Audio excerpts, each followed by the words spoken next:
Portugal, a country of over 10 million people in Western Europe. In fact, the westernmost country in continental Europe, bordering only Spain and the ocean. One of the oldest countries in Europe, almost 900 years old. A high-income country with a higher standard of living than most countries of the world. There is no doubt who the face of Portuguese sports is. Cristiano Ronaldo is one of the best-known athletes in the world, and he comes from Portugal. So it's no surprise that soccer is king of sports in the country. Other team sports include basketball, volleyball, rugby, handball. Individual sports such as tennis, swimming, gymnastics, cycling, and surfing all have good following and participation rates.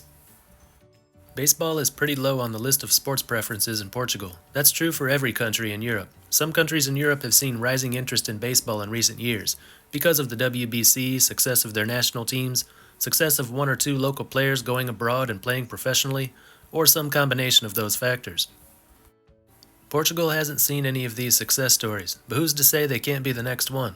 Interest in baseball from countries in Europe is a new thing, for the most part, so there's nothing wrong with being a little late to the party, and they do enjoy some advantages that could perhaps enable them to climb the ladder, compete with the top tier of European countries, and put locally developed players into the Major League system one day soon. The history of baseball in Portugal starts out in much the same way as baseball in every other Western European country. It was first introduced over 100 years ago by North Americans and Portuguese immigrants returning from Venezuela. The first exhibition was held in Lisbon in 1919, organized by Captain Armando de Masi, with sailors from American ships as the players. The next big baseball event was on July 4, 1922. To commemorate U.S. Independence Day, an American team competed in Lisbon against a Portuguese national team, and surprisingly, the Portuguese team won. Not much is known about the sport following this period. It was probably still played a little, but not in any organized way.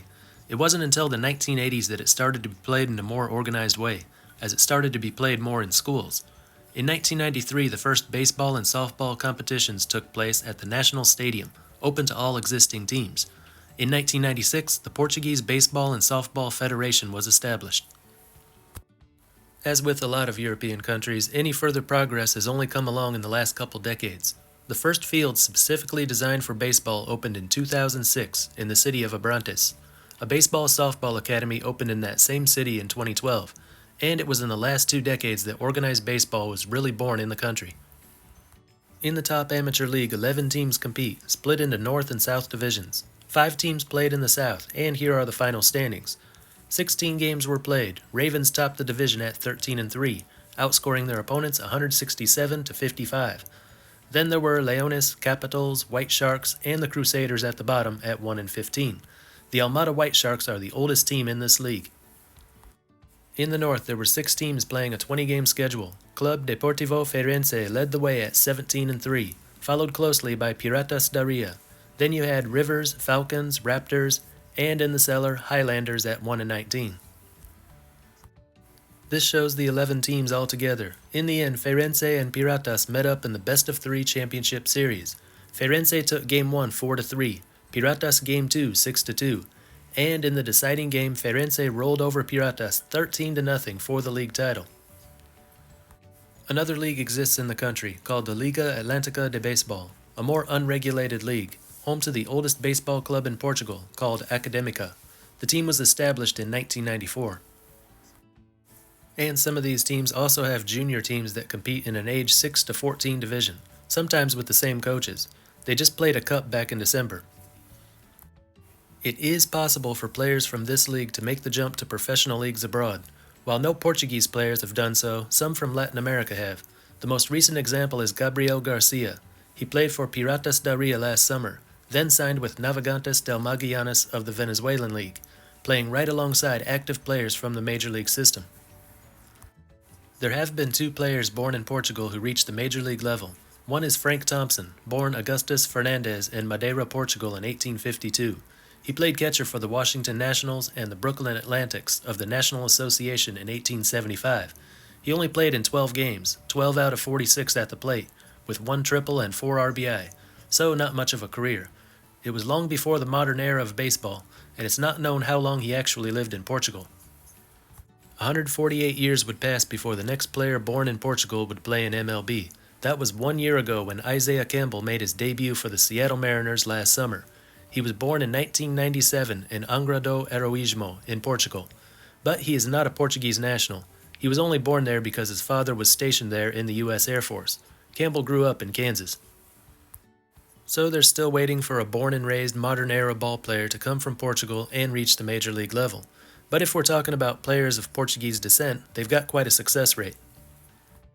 Mark Teixeira, a 5-time Gold Glove winner, 3-time Silver Slugger, 3-time All-Star, league home run and RBI leader, 1 time each, and a member of a World Series champion team, has Portuguese ancestry on his father's side. He also has ancestors from other places, but as Teixeira is a Portuguese name, it's the background he's usually most closely associated with. Alfred Manuel Martin, better known as Billy Martin, was a 1-time All-Star and winner of multiple World Series for the Yankees in the 1950s, better known for his role as the Yankees manager in the 70s and 80s. Both grandparents on his mother's side were Italian, but both grandparents on his father's side were Portuguese immigrants. Others with Portuguese ancestry: Kevin Correa played 13 years in MLB and was an All-Star in 2011. Sid Fernandez was a 2-time All-Star and World Series champion in the 80s with over 100 career wins, and there are several more. Could Portugal become one of the strongest baseball countries in Europe someday? Of course they can. For most countries in Europe, baseball is a new thing, and all progress has been made in recent years. Portugal is behind, but not too far behind. Catching up to other European countries is a goal they can reasonably achieve. Right next door is Spain, a top 5 country in Europe in baseball, with a national team that just missed qualifying for the last WBC. Their amateur league is usually considered the 5th or 6th best in Europe. That's an advantage a lot of countries don't have. A much stronger country right next door. Top players from Portugal can take their talents up a level and compete on teams in the Spanish league. Average or below average players from Spain can be brought into the Portuguese league, where they can give a boost to the talent level. Entire teams of Portuguese players, maybe the league champion or maybe an all-star team, can cross the border and gain valuable experience playing against Spanish teams. But of course, sending players abroad, and especially sending whole teams abroad, takes money. Always an issue in a country with a fledgling baseball program. Minor sports in a country get a lot less funding than the major sports, especially when the government doesn't see a realistic chance of the country's national team qualifying for the Olympics. First of all, the country doesn't have a national baseball team. The federation doesn't hold an official status with the government. Only around 300 or so athletes actively participate in baseball in Portugal. So, first steps first, they need more local participation. 200 more registered players, and they may have enough to be recognized and receive funding. Next, they can organize a national team and compete in tournaments with other lower-tier countries in Europe. From there, it all becomes less dependent on money and more dependent on their success on the field. The more they win, the more likely they are to get better government funding, more likely to attract young athletes to the game. Then we can talk about expanding the league, probably with upper and lower leagues using promotion and relegation. Bring in players from other European countries to add to the talent level. Maybe even bring some players over from Brazil, a former colony of Portugal which shares a common language. Brazil has become a big exporter of baseball talent to the major league system, but hasn't gotten anything going as far as a strong domestic league. A strong Portuguese league in the future could perhaps be a place for Brazilian athletes who just missed their invite to the major league system, or actually played in the major league system but dropped out. Much in the same way the athletes from the Dutch Caribbean islands, like Curacao and Aruba, who no longer play in the major league system, end up playing in the Dutch league. That's a big reason why the Dutch league is the strongest in Europe. But that first step has to be taken, and it's not going to come from Spain, Brazil, or anywhere else. It has to come from inside of Portugal. They don't need a large number of people playing, but they need an increase, especially at the youth level. Once they get more kids on the field, anything's possible. A national team in the world rankings, an invitation to the European Championships, a Portuguese player signed by a major league organization, one day maybe even qualification for the WBC. Anyway, that's all for this one. Until next time, this is Baseball International. See ya.